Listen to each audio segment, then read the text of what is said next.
Good morning विद्यार्थी मित्रों, मैं दीपक सर प्रेम विद्या मंदिर से कक्षा 7, जिसमें आज हमारा नया पाठ जो है कि अध्याय 8वां पाठ राशियों की तुलना। तो यहाँ पे जितनी भी राशि दी होगी उसकी तुलना करनी है हमको। कैसे तुलना करेंगे? तो हम उसमें देखेंगे कि जो राशि दी है उसमें से आपको देखनी है कि लंबाई के बारे में है या फिर वजन के बारे में है या फिर उसमें से कौन सा दिया है। तो हमारे जो दैनिक जीवन है उसमें ऐसे अवसर आते हैं कि हम दो राशियों की तुलना करते हैं। जैसे कि हम मान लेते हैं कि हिना और आमिर है, उनके ऊंचाइयों की तुलना हम करते हैं। तो हिना जो है वो आमिर से 2 गुनी ऊंची है, तो आमिर की ऊंचाई हिना की ऊंचाई की आधी है। फिर एक और उदाहरण देते हैं जिसके बारे में हम देखते हैं कि 20 कंचे हैं जो रीटा और अमित के इस प्रकार बांटते हैं कि रीटा को 12 कंचे तथा अमित को 8 कंचे मिलते हैं। तो हम ये ऐसे किस प्रकार कह सकते हैं कि रीटा के पास अमित से 3/2 गुने कंचे हैं, अथवा तो अमित के पास रीटा के कंचों का 2/3 भाग हैं। तो ऐसे ही हम एक और उदाहरण भी हम चीते जैसे हैं कि आदमी की और चीते की चाल जो है वो उसकी तुलना करते हैं। तो चीते की चाल जो है वो आदमी की चाल की 6 गुनी है, तो आदमी की चाल चीते की चाल की 1/6वां भाग है। तो ऐसे ही जो तुलना करने हैं हमको, ऐसे ही तुलना जो है वो यहाँ पे हमको करनी है। जैसे कि हमको दिया है कि हम राशियों को जैसे ऊंचाइयों को अनुपात के रूप में भी दर्शा सकते हैं। जैसे कि हिना की ऊंचाई जो है वो आमिर की ऊंचाई 150 अनुपात में 75 है, यानी कि 2 अनुपात में 1 है। 2 अनुपात में 1 दिया है। तो हम इसकी तुलना कर सकते हैं कि जैसे कि परस्पर तुलनाएं जो है 2 विभिन्न स्थितियों में भी समान हो सकती है। तो ऐसी यदि हिना की ऊंचाई 150 सेंटीमीटर और आमिर की ऊंचाई 100 सेंटीमीटर होती है तो इन ऊंचाइयों की अनुपात करेंगे तो हिना की ऊंचाई अनुपात आमिर की ऊंचाई बराबर 150 अनुपात 100 होगा। तो 150/100, पहली वाली संख्या जो होगी वो ऊपर आएगी, बाद वाली अनुपात के बाद में जो संख्या है वो नीचे आएगी। ऊपर नीचे भाग होता है तो भाग करना है, तो 3/2 यानी कि 3 अनुपात में 2 होगा। तो जैसे हमको उदाहरण दिया है तो उदाहरण के ऊपर से अच्छी तरह से मालूम पड़ेगा कि 3 किलोमीटर का 300 मीटर के साथ अनुपात ज्ञात कीजिए। तो यहाँ पे पीछे क्या लिखा है, किलोमीटर, और यहाँ पे मीटर। तो दोनों की राशि जो है वो समान होनी चाहिए। समान नहीं होगी तो इसका आंसर सही निकलेगा नहीं। तो पहले क्या करना है कि पहले दोनों दूरियों को एक ही इकाई में लिखते हैं, यानी कि 3 किलोमीटर बराबर क्या होगा, 3 × 1000 मीटर, यानी कि वो हो जाएगा 3000 मीटर। और इसका अनुपात हम लेंगे तो 3 किलोमीटर और 300 मीटर, यानी कि 3000 मीटर और 300 मीटर, उसका हम भाग करेंगे तो आंसर आएगा 10 अनुपात में 1 होगा। फिर आगे नया टॉपिक है कि तुल्य अनुपात। क्या है? तुल्य अनुपात है।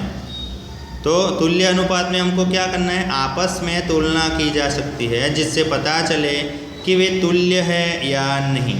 ऐसा करने के लिए हमें अनुपातों को पहले भिन्नों के रूप में लिखना पड़ता है और फिर उन्हें समान हर वाली भिन्नों में बदल दे उसकी तुलना करनी है। यदि ये भिन्नें समान है तब हम कह सकते हैं कि ये अनुपात तुल्य है। जैसे उदाहरण नंबर 2 दिया है कि क्या अनुपात 1:2 अनुपात 2:3 के तुल्य है। यानी कि जांच करने के लिए हमको क्या देखना पड़ेगा कि 1:2 और 2:3 वो बराबर है या नहीं। तो उसके लिए हम चेक करेंगे कि 1:2, तो 1 को 3 के साथ गुणा करो, 2 को भी 3 के साथ गुणा करो, वो तो आंसर आएगा 3/6। और यहाँ पे 2:3 को 2 से गुणा करो तो 4, 3 से 2 से गुणा करो तो 6, यानी कि 4:6। नीचे हर दोनों में समान लाना है, यहाँ पे 6 तो इधर भी 6, तो ऊपर देखना है, ऊपर 3 और नीचे ऊपर 4 है, यानी कि 3:6 और 4:6, तो दोनों समान है नहीं, दोनों लेस देन है। तो लिखना है कि अनुपात 1:2 और अनुपात 2:3 के तुल्य नहीं है, बराबर। फिर उदाहरण नंबर 3 जो है वो क्रिकेट टीम के बारे में कुछ प्रदर्शन दिया है, जिसमें हमने पिछले वर्ष और इस वर्ष जीत और हार के बारे में लिखा है। तो उसमें किस वर्ष में प्रदर्शन बेहतर था और ऐसा आप किस आधार पर कह सकते हैं। तो हम कह सकते हैं कि पिछले वर्ष जीत और हार का अनुपात था 8:2, यानी कि आंसर आएगा 4:1। और जीत का जो था और हार का अनुपात इस वर्ष में 4:2 है, तो वो भी 2:1 आएगा। तो इसलिए वो भी हम स्पष्ट रूप से कह सकते हैं कि ये भी क्या है, वो भी समान नहीं है। तो हम कह सकते हैं कि पिछले वर्ष टीम का प्रदर्शन बेहतर अर्थात अधिक अच्छा था।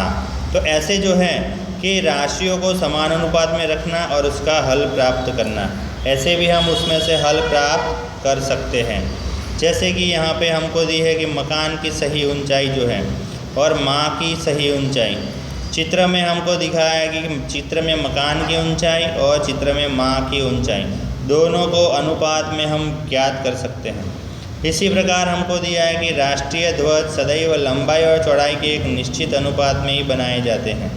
तो उसमें अनुपात है 1.5:1 या फिर 1.7:1 होता है। तो इसका जो अनुपात है वो लंबाई और चौड़ाई के कार के अनुसार भी होता है। तो इसके अनुपर से हमको उदाहरण नंबर 4 दिया गया है, जिसमें हमको एक मानचित्र 1000 किलोमीटर को 2 सेंटीमीटर से दर्शाते हुए बनाया गया है।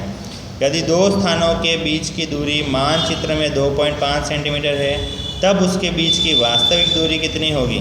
तो यहाँ पे वो गिना हुआ है, तो किलोमीटर है तो उसको मीटर में बदलना है तो मीटर में बदलो, या फिर किलोमीटर में रखना है तो भी रख सकते हैं। फिर उदाहरण नंबर 5 दिया है, तो 5 भी आपको अच्छी तरह से देखना है कि यदि 6 कटोरियों का मूल्य 90 रुपये है तो 10 कटोरियों का मूल्य क्या होगा। तो 6 कटोरी है, उसमें से उसको 6 से भाग करोगे तो 1 कटोरी का मूल्य मिलेगा, और 1 कटोरी का मूल्य इतना है तो 10 कटोरी का कितना होगा। जो भी आंसर है उसको 10 के साथ गुणा कर दो तो मालूम पड़ जाएगा। फिर उदाहरण नंबर 6 है कि ऐसे मेरी कार 25 लीटर पेट्रोल में 150 किलोमीटर की दूरी तय करती है, तो 30 लीटर पेट्रोल में वह कितनी दूरी तय करेगी। तो 25 लीटर में 150, तो 150 को 25 से भाग कर तो 1 किलोमीटर की दूरी मिलेगी, और 30 लीटर में कितनी दूरी चलेगी तो गुणा 30 कर देना, आंसर मिल जाएगा। बराबर। तो फिर ये उदाहरण यानी कि आज आपको क्या करना है, उदाहरण 1, 2, 3, 4, 5, 6 ऐसे लिखना है, और फिर नेक्स्ट लेक्चर में फिर हम उसका आगे वाला प्रश्नावली जो है वो प्रश्नावली 7.8.1 के बारे में हम फिर देखेंगे। बराबर। तो ये जो उदाहरण है, आज पहले उदाहरण अच्छी तरह से 1 से 6 उदाहरण लिख देना है आपको कॉपी में। Okay, thank you.